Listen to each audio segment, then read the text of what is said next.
Real talk, real fans, realtalk.com. Real fans, realtalk.com. What's going on, ladies and gentlemen? Oh man, we are back. We are very live. This is Real Fans, Real Talk, and I'm Trip Young. And this is a very good Tuesday for me because this is the Tuesday after the Super Bowl, and of course, my Baltimore Ravens have won the Super Bowl. They beat the 49ers. But before we get into all of that, and I let you guys bask in the glow of this victory with me, I have to introduce the rest of my staff. So, of course, to my right, I have the lovely Rose Claire. What's going on? Well, hi, everybody. That's not me. There I am. Hi, everybody. Great to be here. Also happy about the Ravens. I'm wearing my purple to celebrate. I'm surprised you're not wearing purple, Trip Young. I didn't really want to, rub it in people's faces too much. So I said I'm just not going to go over the top when I know my co-hosts were actually going to do that today. So I said, let me not be the one. But before we get into that, of course, we got Sean Fontaine. What's going on? What's going on? What's going on? As I predicted, the Ravens were going to win. Ray Lewis is going out in a great style. I predicted too. Hey. I thought you said the 49ers. No. I said the Ravens. I did say the Ravens. I did a few weeks ago. We'll watch that. No, sir. No. It may be whenever that was. That was weeks ago. Weeks and weeks ago. But the last 2 weeks, I definitely said the Ravens. But across from me, I have Statman over here, the Purple People Eater.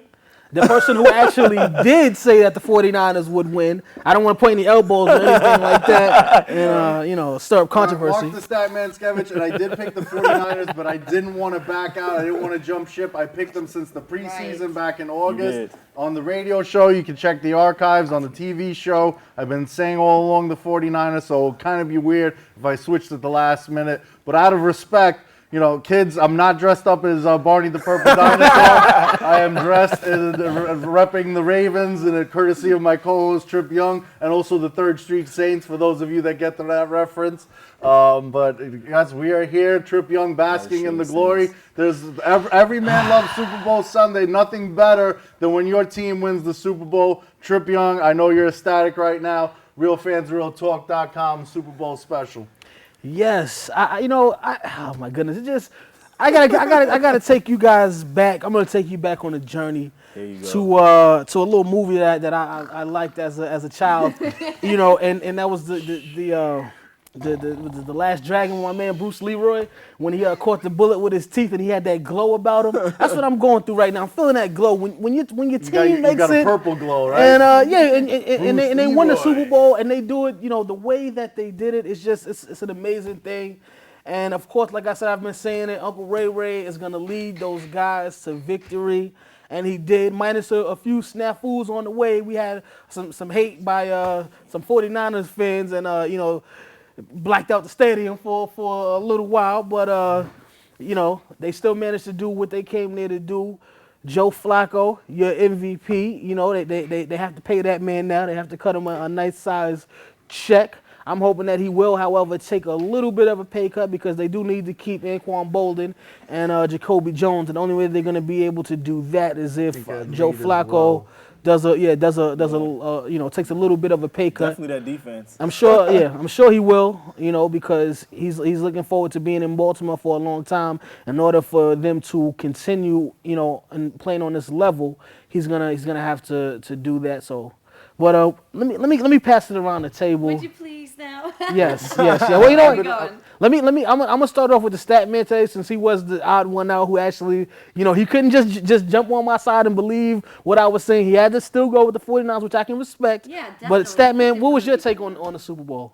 Yeah, well, I wasn't that confident in the last game just because of the fact that, I did pick the Ravens over the Patriots, and, I was a little, the whole Ray Lewis factor kind of changed the game up a little bit, and especially with the 49ers getting out to that deficit against the Falcons and having to come back. And then the same thing started happening with the Ravens. I wasn't really too confident before the game. I had to go my initial pick, If the 49ers won, I could have said I was right from all along, but that wasn't the case. And Joe Flacco tied with the great 49er Joe Montana. I've been mentioning this stat a couple of weeks ago. 11 touchdowns with 0 interceptions. That is a postseason record. He tied his idol Joe Montana, who did it back in 1989.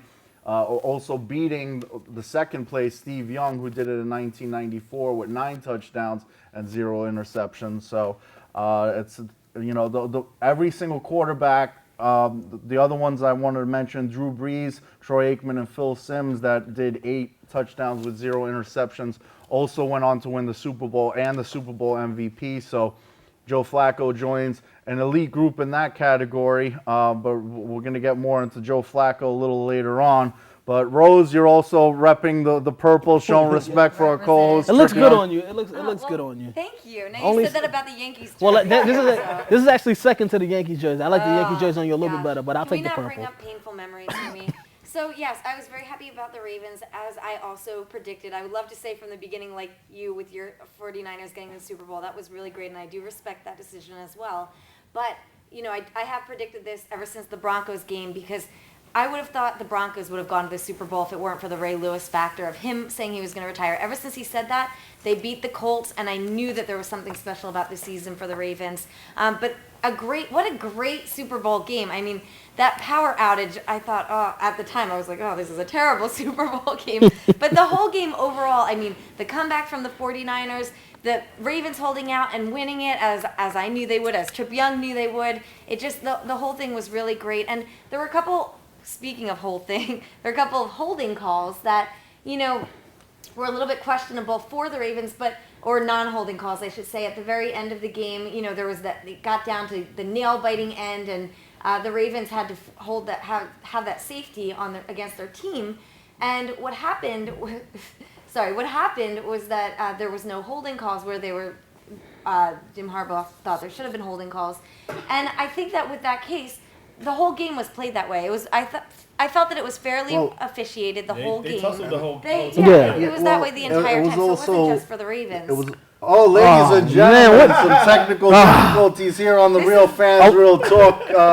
Go over here. Don't change that dial. We are still live on Bronx Television, Real Fans Real Talk. It is the Super Bowl all over again, my ladies goodness. and gentlemen. We're not even. There we go. Okay. Wait. There we go, ladies and gentlemen. What is going on here? One more time. Oh, man, there must be a 49ers fans out there. There must be a 49ers fan in the building. Is somebody Kaepernicking out there? Because this is getting ridiculous. Real salty. Somebody must be Kaepernicking. Are we good? Are we good? Well, look at that. Our crew here at BronxNet Television is better than the crew at the Superdome. We got it working in less than that 34-minute time frame or whatever it was. 34 minutes from now, we might be off there. We went 34 seckons right there. Yeah. Those of you that stayed with us, we appreciate it. Yeah. No commercial breaks necessary on this one. We planned that. I also just wanted to mention really briefly that holding with Michael Crabtree at the very end of the game when Kaepernick was trying to reach him for a pass, and they say that there was a holding, but I was listening to professional football players interviewed about that, and it's also Michael Crabtree's job to get around that and be on the outside of the defensive back there. So I think that was a little bit less questionable than the other quote unquote. It wasn't a good route. The reason why it wasn't called, and a lot of people were saying it as well, is it was a double penalty at that point. Yeah. And, there was contact on both ends. There was an offensive and a defensive pass interference. And they would basically be rewarding the 49ers with a double flag because then they would get a second chance at that fourth down. And for your offensive receiver to do that and get that offensive pass interference call, it's fourth quarter of the Super Bowl, giving them another chance when both of them kind of cheated in that sense, and I believe the 49ers, I believe Crabtree was the one that initiated the first contact there, so to reward him on that by getting another play, the refs, I think it was a good no call. Right. I agree, definitely. His and that's why you play problem rugby too. If there's faults on both sides, they kind of cancel each other out because you want to keep the momentum of the game going, and I think that's a big part of why players get injured when there's so many penalties and everybody's tiptoeing around and stopping and starting. It's just keep the momentum going and playing. There were no injuries. This was such a great game. It was just go, then stop, blackout, and then go. It was Problem was he had Randy Moss on the other side, and he kept trying to force it to Crabtree. Yeah, he wanted the greatest receiver. Yeah, and that was his problem. He got locked into looking for Crabtree the whole game, and you can't do that because they're putting that pressure on Crabtree every possession, and you continue to go to him when you have other receivers on the other side of the field. I didn't want to tell him that during the game because I didn't want to call him up and help him out, give him any pointers. But I can say that now since the Ravens have actually won. But sometimes you got to change things up. You can't get locked into that one receiver because it can really hurt your team. I mean, I think for the most part, they knew it was either Vernon Davis or Crabtree that was going to get the ball. Randy Moss really wasn't much of a big factor. He was just really there. He was taking up space for the most part, and that defense was swarming everywhere. They was hitting everybody. So, I mean, maybe if they had Manningham, if Manningham wasn't hurt, he could have made one of those catches like he made in last year's Super Bowl. But it happens. I do want to say this about the power outage.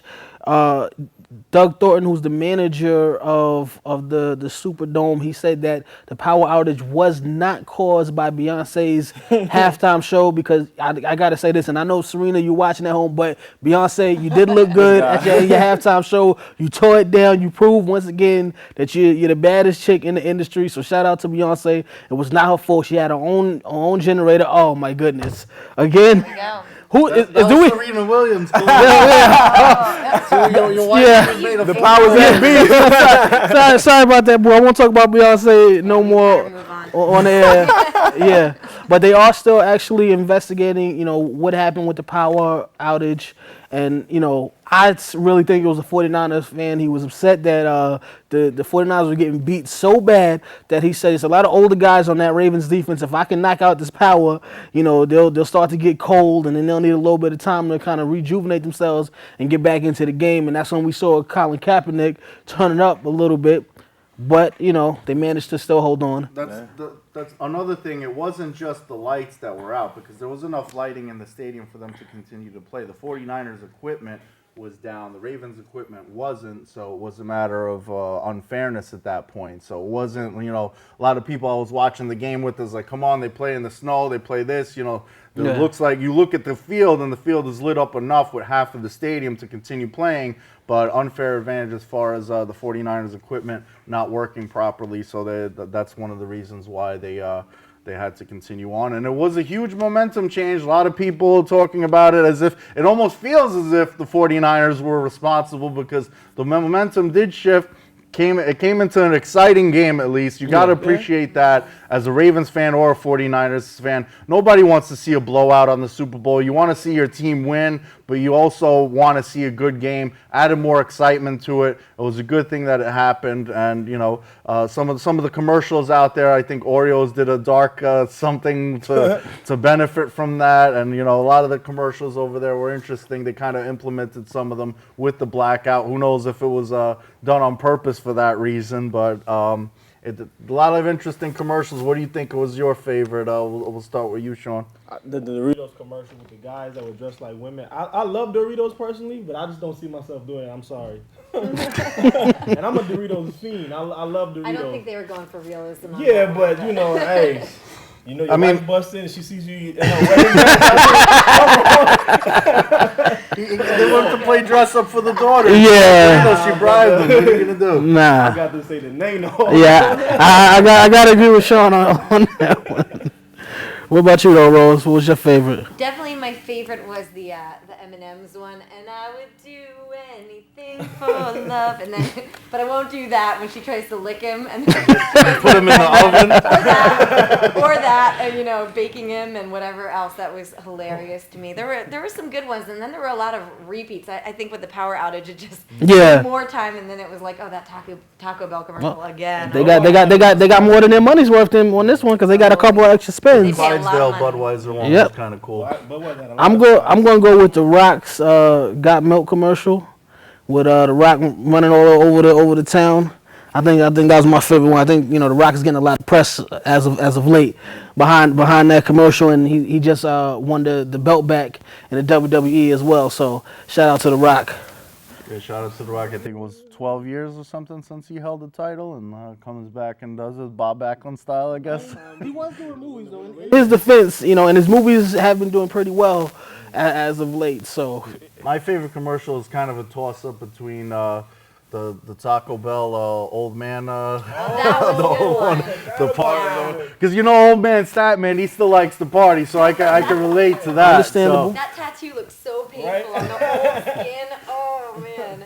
Yeah. That one, and also I kind of like the Jamaican accent Volkswagen commercial. I thought that was a little.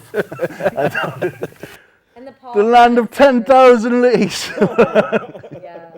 It was funny. I mean, there was a little controversy behind it, and they said it was a little racist. I thought it was. I didn't see any racism in that. I don't know what you guys think. I think they did that just to build up momentum for it because it was actually enjoyable. It wasn't too, it wasn't over the edge or anything like that, and it was actually funny. So Because I heard about it beforehand, and then when I watched it, I was No. Before the Super Bowl, they proud of that heritage, that Bob Marley, everything's all right heritage. I think that was and they put it on YouTube before the Super Bowl. It had like over 4 million hits before the Super Bowl commercial even played. So it built up some. It's probably like Mercedes-Benz because they were like the sponsor. Any publicity is good publicity. Exactly. Sabotaging. Anyway. Now I do want to say this. This was actually the third highest viewed Super Bowl at 108.4 million views. So a lot of people were watching my Ravens, get out there and beat up on those 49ers.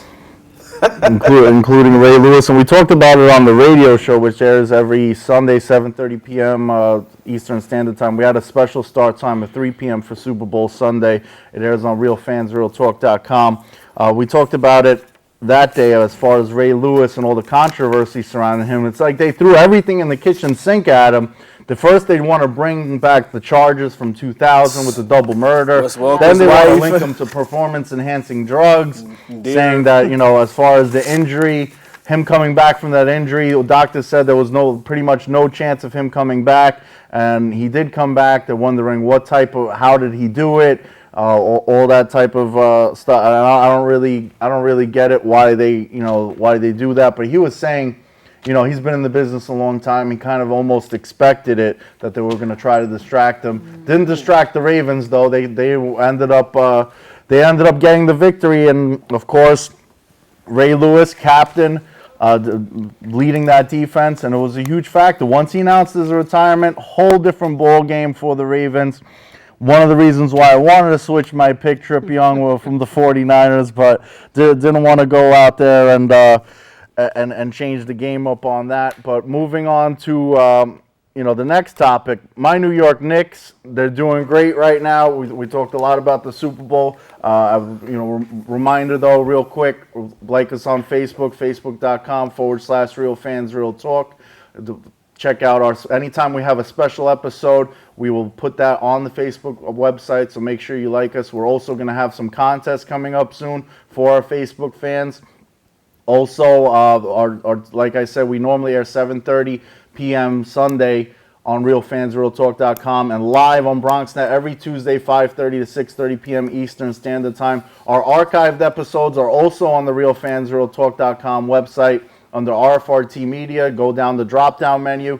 RFRT TV shows our archived episodes playing right there, as well as the live player for BronxNet Television. So if you're watching this on YouTube, you can check us out live, because sometimes we can't air certain content we can't put on there on YouTube. So make sure you check us out live every Tuesday, 5:30 p.m. Eastern Standard Time. Getting to my New York Knicks, though, ladies and gentlemen, they are laying the smackdown in honor of the Rock, since you wanted to throw the Rock out there, to another team in purple. The Sacramento Kings, who they basically blew out. Their bench scored 82 points, which was more than the Sacramento Kings scored. So that's the first time in franchise history that the Knicks bench outscored the opposing team. So that was pretty impressive. Also, Tyson Chandler, shout out to Tyson Chandler. First, he gets a 20-rebound game, which is the first 20-rebound game by a New York Knicks since David Lee did it. David Lee nominated to his second All-Star appearance, and the first All-Star appearance by a Warrior since '97. And then the second game against the Kings, he gets a 20-rebound game again, which is the first time since 2001. And Marcus Camby. Then, last night against the Pistons, he gets another 20-rebound game, and that's been the longest since 1969, tying a franchise record with the legendary Willis Reed. So, Tyson Chandler looking to break that record again in the next game on the Knicks. he's definitely running on all cylinders. Is he gonna do that against a good team though? That's what I was. That's what I want to know. You know what I was thinking? Against a good I was team? thinking they were gonna. Well, you got Greg Monroe that he's over there on the Pistons, so I mean he's a great rebounder. They don't even have Tyshawn Prince anymore. It's the Pistons. But I mean, as far as who he's matching up with, but I was wondering, as far as performance-enhancing drugs, did he take? Did he blood dope some of Dennis Rodman or Kevin Love's blood to do that? Maybe that's what he did. The next controversy, ladies and gentlemen. Yep. You're better check Tyson Chandler out. That's what we saying. See if he has the Dennis Rodman or Kevin Love DNA. Maybe Charles Barkley. I'm not sure there, but he's doing something. Beantown. As soon as me and Trip Young left Boston. The Boston had a bad week. Me and Trip Young headed over to Boston. We had, we're going to air that special for you later on. So make sure you check that out on realfansrealtalk.com. Like us on Facebook and stay tuned for that special episode. But when we were up there, right after the Patriots lose the NFC Championship to the Baltimore Ravens, then they lose to the Knicks. I'm repping my New York Knicks jersey over there in the TD Garden. On the way back, Rondo gets injured in an overtime game where they lose. Then once we're back in Brooklyn, it's back to good luck for the Boston. They are 4-0 without Rajon Rondo. Didn't I say this? Can I just say real quick? Did I not say that where something happens to one of the And I gave you the point. And they come back and start winning, right? Happened with the Knicks, happened with the Bulls.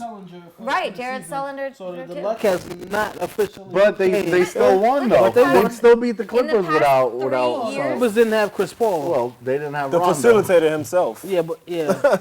In the past 3 years, and they when also the beat the talent Heat. goes down Well, on let's the not Celtics, forget that. their playing goes up. I'm just saying. Before Sullinger it's been got happening. injured. And this has been this way with the Celtics. I mean, ever since Paul Pierce, I've mentioned this last week with Paul Pierce dominating back when he was, the one getting 80,000 points on the team and nobody else. That was the way that it always was. The rest of the team would just kind of get a little bit lax when he was in. Well, that was also Paul Pierce in his prime, though. True. So we're talking about over the hill Paul Pierce. But now. I'm talking right now about the star players go down, and now the team is like, oh shoot, step up, right? Yeah, I need to step up. The rest of the team is getting balanced out now, and I said that was going to happen last week. They won the last 4 games. Well, all right, you got to think we still haven't hit the All-Star break yet. We were debating whether or not they were going to make the playoffs, though. Yeah, they're going to. So they still have a long way to go, for that.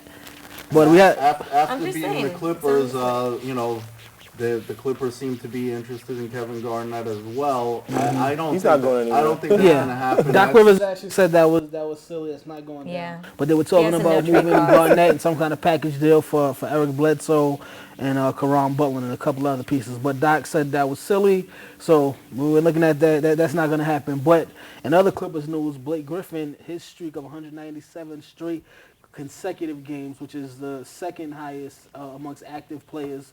He was tied with Omar Sheik for second, and then the next was Russell Westbrook with 360 games. But he had a slight hammy issue, so he actually did not play in last night's loss to the Wizards.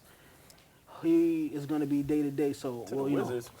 Well, I mean, the Clippers right now. No Chris Paul or no Blake John Griffin. Wall doing his thing right now. I mean, he didn't even have that great of a game. It was just the Clippers are a completely different team without Chris Paul, and when they're without Blake and Chris Paul, they are a sorry team. So you think that's going to be something that's going to go against them? Leading into the playoffs, All-Star break, Well, as long as this is Chris Paul's 8th game, he's missed 8 games.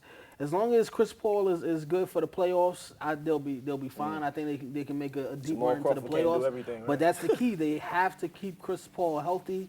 I don't know if that means giving him less minutes, whatever. But they can't afford to not have Chris Paul on the court because that's a completely different team. I kind of boost him up there in the MVP voters just seeing how horrible the team is, without him. Because they've hit a very rough patch, losing to some bad teams that they should not be losing to even without Chris Paul. Well, John Wall coming back has had his team at 500 too, so it's they're a much different team with John Wall back on the Wizards. Still the Wizards though. But, I mean, they have been playing well once he came back though. They were at 500 with him back in there, so I mean it's not it's a whole different animal there when you're missing your star players. Now, let's just go back to the Celtics real quick, because I also wanted to mention that Doc Rivers actually was talking to Greg Oden, who's been out since 2009. Old man Oden? Yeah, I know, ever since 2007. Well, the Celtics have an AARP program over there, just like the Knicks do, actually. I just was wondering. But the Knicks, they keep them on the bench, though. They don't have their starting lineup all fogies. So ever since Greg Oden got drafted, he was the #1 pick back in 2007.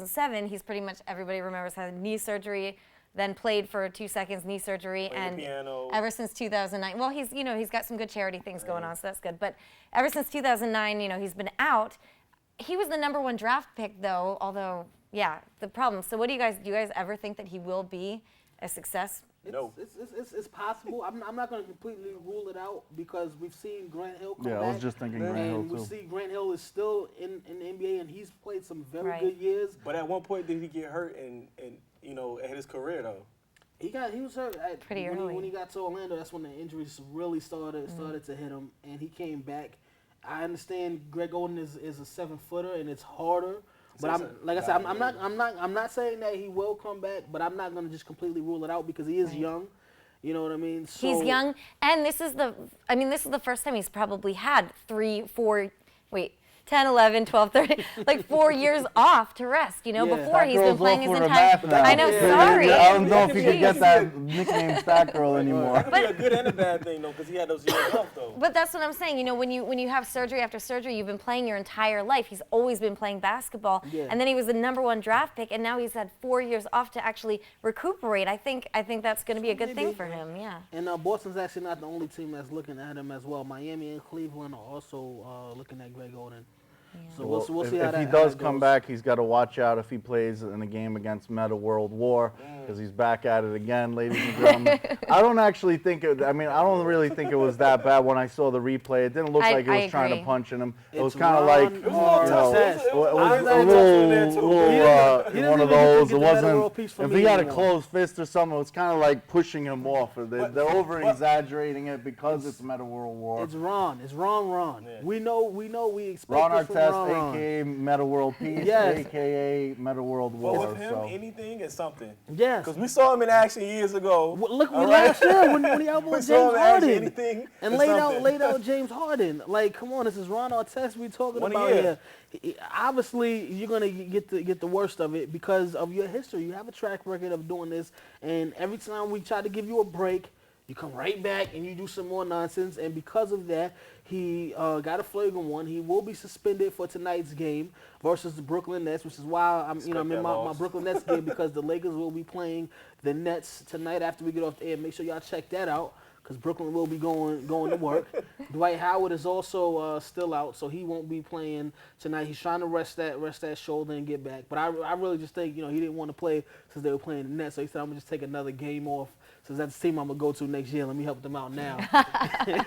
We'll go take with myself that. out of the lineup.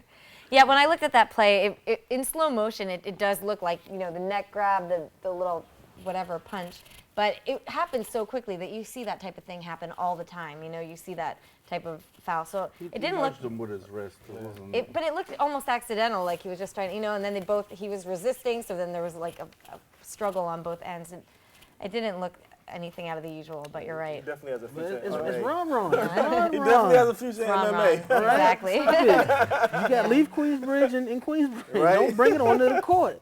You're going to keep getting caught, and it's going to be worse for you every time, all right? I don't want to have to go back to the big brawl, all right, with him and Jermaine O'Neal and Steven Jackson. I don't want to have to go back to that, but Ron, you got to stop it. If you go back to the counselor, I know you were seeing the psychiatrist or whatever it was, you need to go back and get your anger issues intact because you're only hurting your team, all right? You're already trash this season. You're under 500. You're trying to make a run for the playoffs. Kobe's upset with everybody, all right? They're doing better. Can we? Let's talk about that. Can we talk about that real quick? They are doing so much better. They've won the last 5 of their 6 games ever since that whole meeting, and I said this last week too. Sorry that I keep being right, guys. I know it's so annoying, but I said that as well. Yeah. No. I'm still apologizing Our picks are going to go wrong soon now. So I know, right, now that I say that. Well, anyway, ever since they had that meeting, they have been airing themselves out, and they have been doing so much better. They've won their last 5 of their 6, as I just said. And Kobe has been distributing the ball. You guys said he would immediately go back to just shooting it, but like I said, they like to win, you know, or Kobe likes to win, and that's his main goal. So I think he knows that he's not the young chicken Kobe, spring chicken Kobe anymore. He's got, you know, he'd rather win the games than just be the star of the team. So I think that's what. I think it's going to continue now. I think he's just saying that for now. We all know once we get later in the season. Yeah. All right, well, we'll keep waiting because you said that like for the past 2 weeks, and now we're still. This is the third time I'm bringing this up. We saw it in the But they Toronto haven't played game. anybody either these last few games. Yeah, they played OKC. Okay. I'll give them that. Well, They played Utah. They played the Suns. They're decent, yeah. They played. No, okay, listen. Let's not speak about decent teams. We're talking about good teams. They beat Playoff OKC. So a team that's actually gonna go far in the You playoffs. also got to give them a chance to play some more teams in that, you know, in the. We've given Kobe chances. We know Kobe. Well, then supposedly, you know, this is a new, you know, I don't believe it. I'm not even going to try to sell it, ladies and Kobe, everybody. I'm not even going to try to sell it, Kobe. I know you'll go back to your old ways. That's it. Okay, then. Listen, I'm wearing stop it, purple stop it. today to support the Lakers. No. No, don't. Whoa. Yeah, nah. Cut it But- out. Stephen A. Smith interviewed Dwight Howard, actually, and Dwight Howard, of course, not being direct with the answer to the question, will he be a Laker next year? He was basically saying he doesn't want that drama going on. It's not good for the Lakers team. It's not good for him. It's not good for the Lakers fans. The reality is he doesn't want to come back. So that's what's not good for either one of those three. It's just he doesn't want to announce it. He doesn't want to commit to it on the air because he knows he's not going to come back unless they win a ring. And the Lakers are pretty much done if he leaves. They gave up Andrew Bynum, and they ended up getting him for 1 year. He's probably not going to re-sign. The Nets are going to get him if they let it go to free agency and he doesn't get traded before the trade deadline. But with that being said, it is about time for our next edition of Shot for Shot. We're gonna before we go into shot for shot, because it is Black History Month, and you know we're gonna highlight a couple of blacks in sports, a couple of African Americans, in sports that have had some amazing careers. I know we usually do This Day in Sports History, but for this month we're going to be replacing that with the Spotlight On series, where we're going to talk about an individual in sports. And we're actually going to start it off with Hank Aaron today, because it actually ties into This Day in Sports History, because this was actually his birthday. This was his 79th birthday, so happy birthday and all of that. And we're going to start this one off with Hank Aaron. We got some footage of Hank Aaron from his time. He was one of the best baseball players to do it. Obviously, you guys know, the home run 755 he put up, and amongst other things, he was a 25-time All-Star. His career spans over a couple of decades. MVP. Amongst all those other accolades. So if we can get that video 761, but video rolling,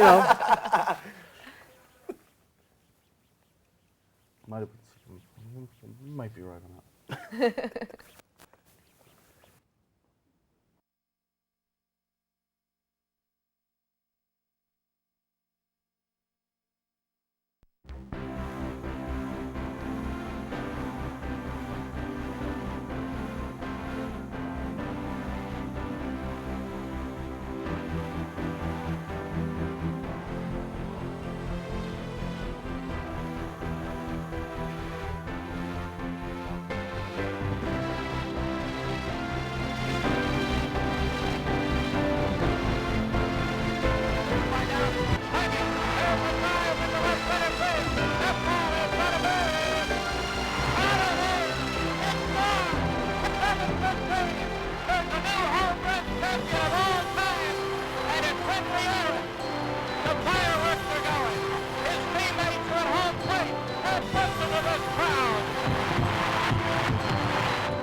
That's right. That's Hank Aaron right there. And just go over a couple more of his stats. 2,174 runs, 3,771 hits.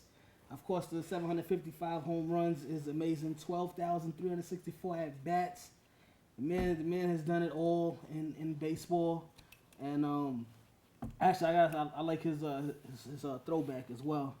The old Hammer Hank. Yeah, that 715 is when he broke Babe Ruth's record that you guys saw on the clip over there. But as you notice, Trip Young with a little wardrobe change. We do this segment on the show called Shot for Shot. We have 2 referees, 1 judge, and if you lose shot for shot, you have to wear team apparel of a team that you hate.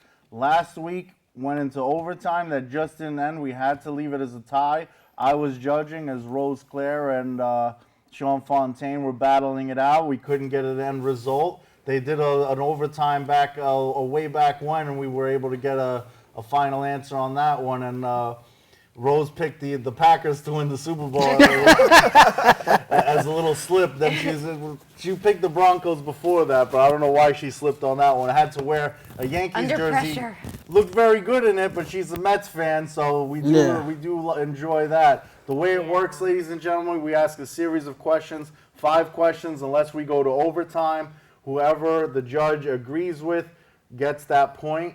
If they both agree, there's no points awarded. This is not like one of those shows where if you say something snazzy, we give you 8 points for it. It doesn't work that way. 1 point I would per win question every max. time because I say snazzy things.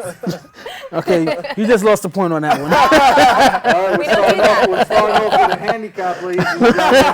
Sean Fontaine is no ahead 1-0 in this one. Oh, come on. But with that being said, let's He get it always started. wins. You don't want to do that again. Let's jump into Don't it. put me back in the Yankees Listen, jersey. I told you about the 20 before we started. You didn't have it. You lost all that money gambling on the game. So now we're just going to have to jump into right. shot for shot. All right, so this Okay. first person goes to you, Miss Claire. With his postseason performance and Super Bowl MVP performance, has Joe Flacco moved himself into elite status?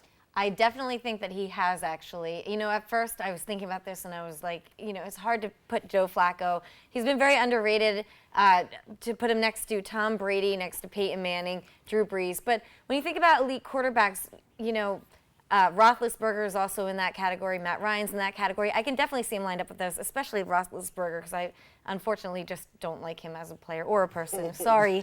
But anyway, so putting him next to those, in all the playoffs, he had 11 touchdowns. He had 0 interceptions. Let's not forget to mention that, yes, he was a Super Bowl MVP this year, but also he would have been in the Super Bowl last year if Lee Evans hadn't dropped one of those catches that was placed in his hands by Flacco. So it would have been 2 years in the Super Bowl. He was Super Bowl MVP. He won it this year. 3 touchdowns in the first half, and a little bit of a slow second half. I guess that's another question with the MVP. But yes, he is an elite quarterback. I'm about to most definitely agree with you. Life is always so easy for Joe Flacco. And because you always just agree with me. When he has that defense backing him up, but not only that, he stepped up, in a lot of big games. He hasn't thrown any interceptions in the playoffs. In the playoffs or whatever. So of course he's definitely put himself into the elites or whatever. By him winning the Super Bowl, it kind of puts him in that top 5 for right now. But next year it may change or whatnot. But he's definitely one of the elite quarterbacks right now. Trip Young, do you agree with any of this? I know you're a Ravens fan, but I'm just curious how you feel if you agree with both of them. You know what? Honestly, I really don't want to give Joe Flacco the elite stamp just yet. Thank you. And No, this is listen, I hear you, definitely. But this is why, because I'm very harsh when it comes to rating players and giving them the elite stamp.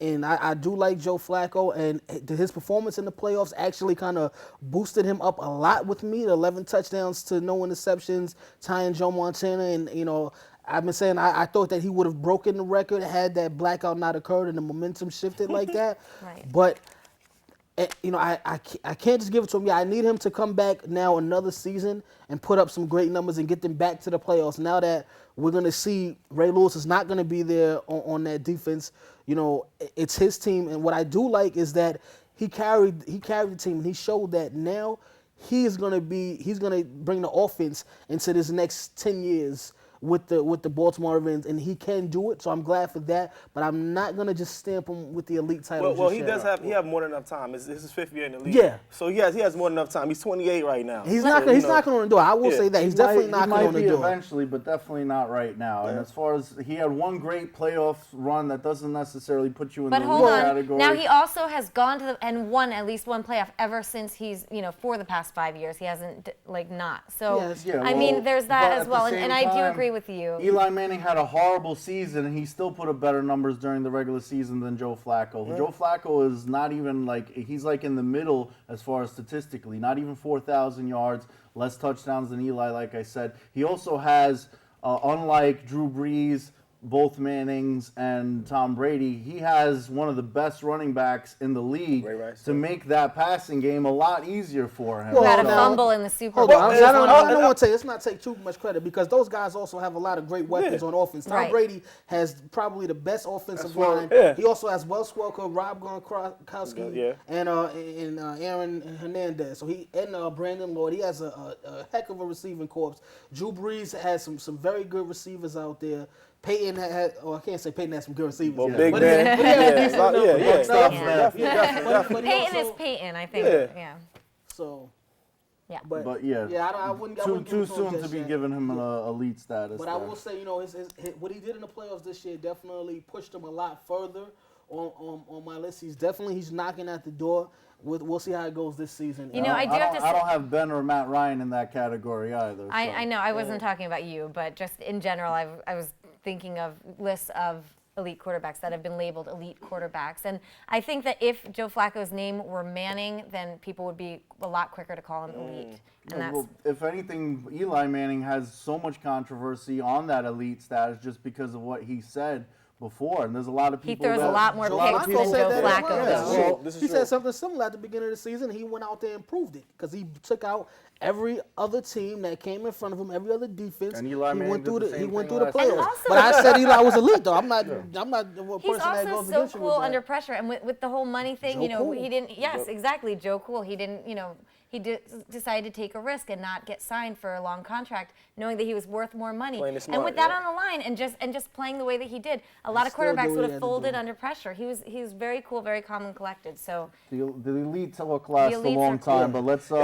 We are live here on BronxNet Television. We air live every Tuesday, 5:30 p.m. Eastern Standard Time. Our TV show airs live every Sunday, 7:30 p.m. Eastern Standard Time on RealFansRealTalk.com. All our archived TV, radio shows are all on the RealFansRealTalk.com website. We also post them on our Facebook page, Facebook.com/RealFansRealTalk. We are in the middle of a segment here called Shot for Shot. If you're just joining us, two contestants, one referee, as you see with Trip Young dressed in the referee outfit here, and we are going on to the second question. Both the contestants agreed that Joe Flacco is elite. I think they should get -1 point. Well, I would put Rose at -2 right now.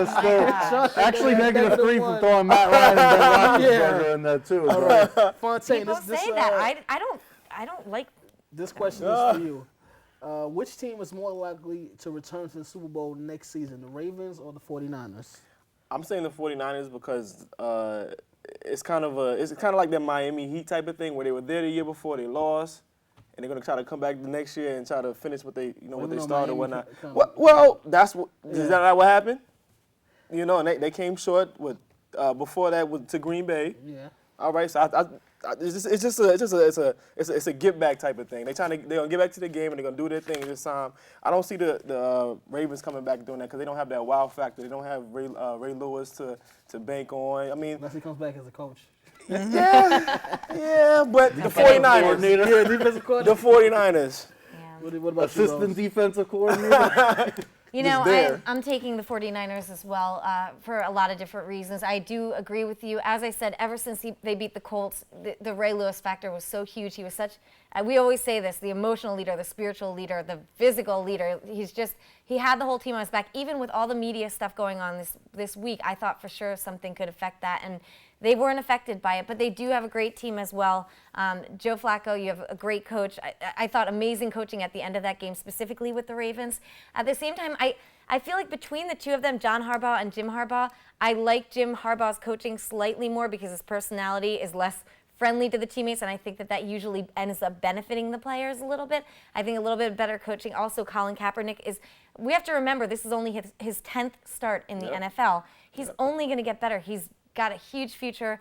I think the 49ers for sure are just going to keep getting better, whereas the Ravens are a little bit older and they're just going to start to get a little bit worse with Ray Lewis retiring and not having that factor.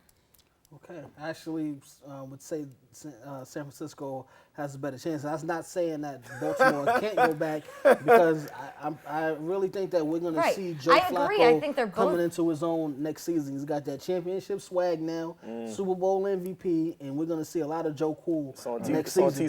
Three quick factors on that. One, Ray Lewis isn't coming back, which was already mentioned. Two, the Joe Flacco contract and the free agents as far as salary cap, who's going to come back and who isn't besides Ray Lewis. And number three, when you win the Super Bowl, you get one of the toughest, if not the toughest schedule in the league, which we saw with the Giants this past season. So real quick, Rose, is Eli Manning an elite quarterback? To me, he's always going to be elite. Right. I'm a Giants fan. That's all I'm going to say. You get those points back that I took away. Yes. So we're still tied 0-0. Nice. Thank you for All that. right, well, Rose, this next question is for you. Sorry, I have something else to say about that, but I'm going to hold off because it's going to affect the last question. I don't want you to keep stealing my answers. But there's something else. Stay tuned. Which was more impressive, the Ravens jumping out to a 28-6 lead, or them holding off the 49ers comeback attempt? Definitely the holding off of the comeback attempt. I mean, in the beginning, again, the Ravens are a little bit older, a little bit more experienced. You have a starting quarterback for the 49ers who's only on his 10th game. Of course, they're going to be shaky in the beginning and then lose that momentum. That was kind of a given. I saw that coming. After that blackout, here's what I immediately thought. The Ravens, who are in the lead, are going to get in their heads and think, oh man, of course this would happen to us. Now we're going to lose our momentum, which happened. The 49ers, meanwhile, have only way to go is up. They're thinking, we were down. Thank goodness there's a blackout. Like that tennis player that had the rib injury, which some people was faked. I disagree. Azarenka? Yeah, Azarenka. So I didn't want to bring that up because I thought that it was fine that she did that. It's within the game rules. But it's kind of like that. The 49ers now have a way to get back. And that's exactly what happened. Mentally, it was good for the 49ers. Mentally, it was bad for the Ravens. Even with all of that, the Ravens still were able to get it together, take a deep breath, and win the whole thing. I thought that was so impressive. I thought that was going to be the hardest part of the game, and they overcame it. And excellent playing, excellent coaching, and so yes, that's my answer. Don't take my words. I'm about to say the 28-6 was more surprising because we expect that defense to do what they do. They've helped them close out a lot of games this year. So I'm gonna definitely say that 28-6. Jumping out the gate on all those 49ers, that's what I think is the most impressive part of that. This is a tough one because I really could go either way on this one. I gotta give me a second on this one. This is real tough. You know what? I'm going to give. Can I say one more thing before you? Just want to sell my point, drive it home. Go ahead. You know what? It's not about who starts the game. It's about who wins the game in the end, and that's what happened. That was the most impressive thing, was that they were able to win the game. And the W is what counts. It doesn't mean how they started it. It doesn't matter that Joe Flacco had 3 touchdowns in the first half of the game. It's about how we finish, and they finished strong, and it was a comeback. And we just said that he's not an elite quarterback. So that's what you don't expect of him. I think you just swayed me in the opposite direction, Rose. I'm giving Sean the point on this one. I gotta go with. Look, our crew agrees. Can we get a 25-6 run towards the end? Because you have to think too. All right, because now we're comparing it to. All right, they put up 28 points on that 49ers defense, which was the second best defense in the NFL. So they put up 28 points on them, and then we have the blackout. Now, they still was able to stop them at the end of the game, but that's just them stopping them at the end of the game. They still, in the process of that, let them put up a whole bunch of points before they was actually able to stop them. So I got to give it to the momentum of the Super Bowl when you start out, and like Trip Young said, second to Seattle in the regular season, giving up 17.1 points per game, and then giving up 28-6 in the beginning. Yeah. It's also the Ravens kind of had a cushion too, so you kind of play a little less hard towards when you have that cushion. I think it's easier to come back than the momentum in the Super Bowl against that second-ranked defense. So I agree with you, Trip Young. All right, so Sean Fontaine, this next question is for you. over or under 5 years before we see another Harbaugh Bowl? I'm gonna say a little over, only because I feel as though, like we said before, they're not gonna really have that Ray Lewis wow factor. The team is really not gonna be the same. They're gonna make the playoffs. They're gonna make a run every year, but I just don't see those two teams matching up in the Super Bowl in the next 5 years. So I say probably 6 or 7 years, but I'm gonna definitely say over. I'm going to say definitely over, and I'm going to say probably maybe never again they'll see each other in the Super Bowl. Are you kidding me? It's not easy to get to the Super Bowl. There are football greats that say my very first year I was a rookie and my team carried me to the Super Bowl and then we lost, and man, I thought I can't wait to get back here next year, and then for 13 years I played in the league and I never made it back again. It is not easy to get to the Super Bowl. Unless your name is Tom Brady or Bill Belichick, you may never get to the Super Bowl in 10 lifetimes. It's ridiculous. So the fact that there was a Brother Bowl last year, the stars were aligned, it was amazing. It was great.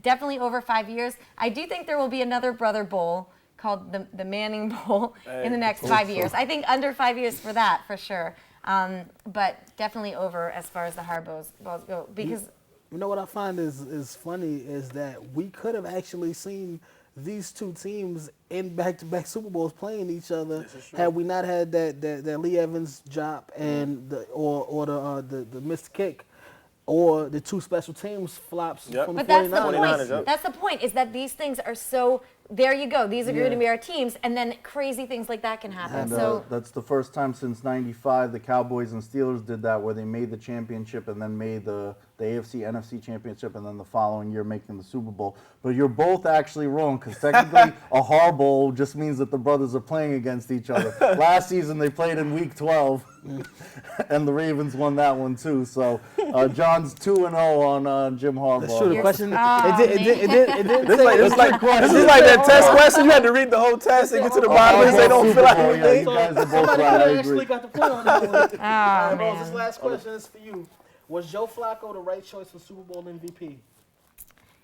You know what? This is a tough one. Again, I think these are all kind of tough because they could go either way. But Joe Flacco, you know, he did have 3 touchdowns. He passed 22 for 33, 287 yards. Really great first half. The first half, if we're going by the first half, which you guys were for the last question, he was so dynamic that it was enough that even with the 49ers comeback, they were able to hold them off. The only thing is that, like you guys were saying about Anquan Bolden and Jacoby Jones, without them, there's no way he could be MVP. Jacoby Jones made an excellent catch for him where he was 10 yards behind where he should have been to make a throw. And without Jacoby Jones' effort, that would have not been the way that it was. He would not have been the MVP. So I think that definitely he deserves it for sure, but he's got some great players, and he needs to definitely take a pay cut if he ever wants to be MVP again. So Joe Flacco was the right choice. Not yes, it was the right choice. There's long story short, he was the right choice. It's tough, but yes. Big play Joe, of course, yeah. I mean, he put the ball in the right place at the right time for these players to make these big plays. But I don't really see anybody else that would have won the MVP of the game. So I'm definitely going with Joe Flacco. I'm sorry. Sorry. He's sorry because I lost, because you guys are wrong. You will get to wear your coveted Yankees Derek Jeter jersey next week. I really think I lose so that I can wear the stupid Yankees shirt. I'm not. You want to be a you know Yankee what? fan and That's feel like it. greatness. No, next week I hate the Eagles. I hate the Steelers. There are plenty of teams that I hate. We don't own any of that paraphernalia. Don't worry. I know I have friends. I'm gonna get that done. So you're gonna see me in a different. You're not seeing me in the Yankees anymore until I start winning correctly. That's it. All right, we'll work it out, but Sean. We'll work it out. Yeah, we will. Go green. I do have to say this with the MVP.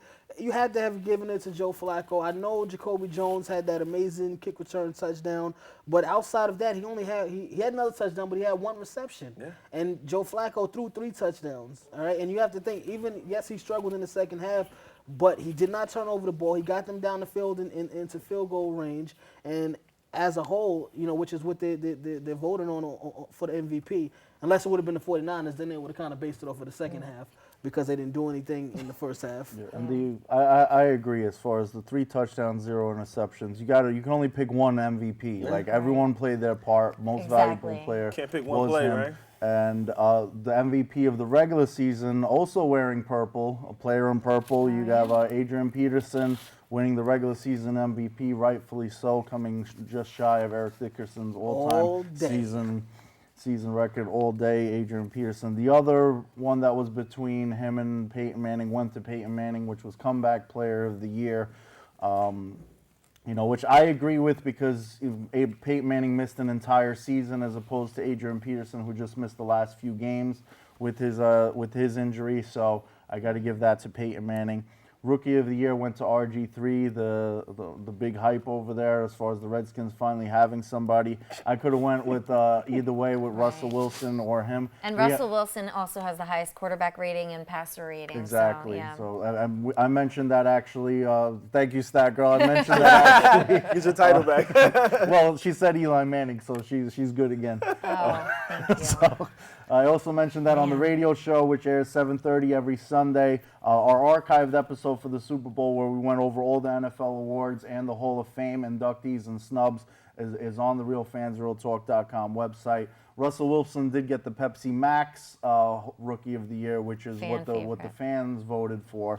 They go and look at things like stats and quarterback ratings and things. What I find with fans are prisoners to the moment. Yeah. They don't look at things as a whole. Just they like look the at All-Star game. what's hot right now. All-Star game, yeah. So a lot of times, you can't go by the fans because I mean, as you like to say, Stat Man, bet with your heart, not your hate. Fans, bet with your head, not with your head, hate. not your hate. Yeah, fans tend to really get caught up in the moment. I learned that And lesson. you I learned that lesson better have a against the large Giants. population in New York, Philadelphia, and Dallas as far as the top teams, and against the Redskins over there. So they probably hated on RG3 a little bit there. I mean, I kind of do the same thing. This is Real Fans, Real Talk, and I'm a fan, so I do the same exact thing. Look at the Lakers. Everyone's hating on the Lakers, but I think that they've got a good thing going, so I'm going to jump on that bandwagon for a little while. Because of Kobe. Yeah, but I'm at the point where I feel bad for them because everybody hates on them now. The Hall of Fame snubs, Charles Haley, and Michael Strahan. Once again, check out all our opinions on that on the RealFansRealTalk.com website. The archives are there.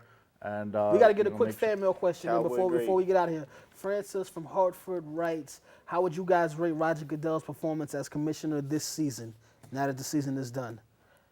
I'll give him a C. C minus, maybe D. I just don't like. I don't like the whole too strict on the hitting and everything. I understand the lawsuit and everything, but I've been saying this for a while. We're gonna be playing flag football in like 15 years, and it's just disgusting. Like one taggly boo back. How many calls ruin games because of roughing the quarterback, ones that aren't really, the helmet to helmet. I've said it so many times. We are officially back, another very live episode. Well, I give him an A, and we don't have time to get into Talking, of course. for that. I'm going to tell you later. Oh, or maybe, are we still talking? Yeah, we still. So let's there we go. Okay, I guess I got it back. We are live, guys. We are live. I like the bounty thing just because, and I don't know how much time we have at the moment to get really into this. A few seconds, so you can't get into it. Okay, so I won't get into it, but I make sure think. you check us out, realfansrealtalk.com, and also facebook.com/realfansrealtalk. For Sean Fontaine, Rose Claire, Trip Young, Baltimore Ravens all the way, and Mark the Statman Skevich. Make sure you join us next week, realfansrealtalk.com. Thank you all for joining us. Have a good night. Let's go Cowboys.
RealFansRealTalk.com, where Arthur Diamonds, Trip Young, and intern Tom for the white and black fans, Asia to Manhattan.